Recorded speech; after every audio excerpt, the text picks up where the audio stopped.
నమస్కారం అండి. ఏంటి విజయవాడ వెళ్ళి వచ్చారా? విజయవాడ నిన్న సాయంత్రం 5:30కే 30 మందికి ఇడుములు కట్టి కాకినాడ పోర్టులోకి వెళ్ళి శేషాద్రికి ఎక్కాం. మళ్ళీ అక్కడికి వెళ్ళేటప్పటికి 11 అయింది, రాత్రి 11. 11 గంటలకి ఇడుములు దింపి అక్కడ కృష్ణానదిలో కాలకృత్యాలన్నీ తీర్చుకుని కృష్ణానదిలో స్నానం చేసి అక్కడి నుంచి గిరి ప్రదక్షిణ చేసాం. గిరి ప్రదక్షిణ మొత్తం రాత్రి 12 గంటలకు స్టార్ట్ చేసాం. తెల్లారి గంటలు 4 గంటలకల్లా. ఏ తారీఖు అది? 21 నైట్ గిరి ప్రదక్షిణ చేసి అమ్మవారిని కూడా దర్శనం చేసుకున్నాం. లైన్కి చాలా క్లియర్గా ఉంది, ఎప్పుడు కూడా అలాగే ఏది మీరు చూడలేదు, బాగుంది.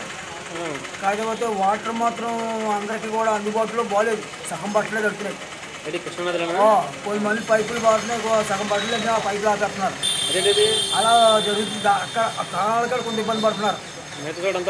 లైన్లు మాత్రం చాలా క్లియర్గా కట్టారు, చాలా బాగుంది దర్శనం. ఎవరికి కూడా ఇబ్బంది ఏమీ లేదు. నిన్నలాగా కూడా పోలీసులు ఆడ తోసేసేవారు దర్శనం కాడ, అలా తొందరలు ఏమి లేవు. బాబు సూచించాలి నువ్వు ఇంకెళ్ళు అన్న కాడ అలా ఉంది. దర్శనం తలుపు తీరిలాగే ఉంది, ఏమీ ఇబ్బంది లేదు, బాగా జరిగింది.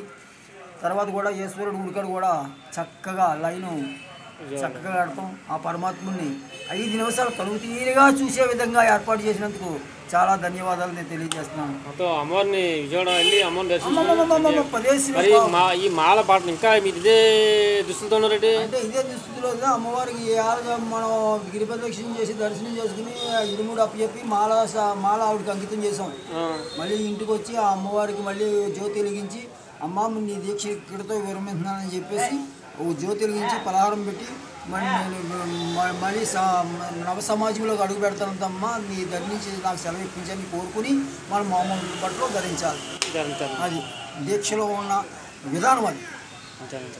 మంచి మాటలు చెప్తారు మాకు. జై భవాని. జై భవాని.